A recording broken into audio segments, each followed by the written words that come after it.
এই যে গাইস আমরা দেখছেন নি টাকারি লই আইছি মাংস বানাইবো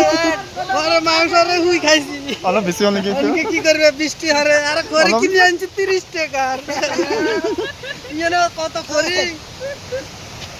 হাজার হাজার মানুষ মরলে মানে ঘুরিয়ে যে খড়ি আর রান্না এখানে খড়ি কিনে আনি 30 টাকা কারণ বুঝে গেছে না কথাটা এটা মানে কোনো কোনো জায়গা তবা বইয়া তারা আবার সালা গেল আর ওই যে মাংস লইছি 2 পিস বাড়িলাই খানাটা লইয়া গেছে আর খানা এটার পরে দিছি না তারা খাইব কইছে আমি কি করা খানা খাইছি আর লাগল দিয়ে একবার করলে আর টাকাটা আমি দিব সেটা মাংস আমরা তো আজে থাকি ঘরের লোক যদি বাড়ি বসে আর দেখছেন নিজে কষ্ট করি না আমি এক কানের থেকে আবি আইছি আরেক কানে দেবো ওই যে এখানে আরো যে চিন্তা মনের করে এখানের ভিডিও আর এডিট করে দিয়ে চিন্তা করেন না এখানে তো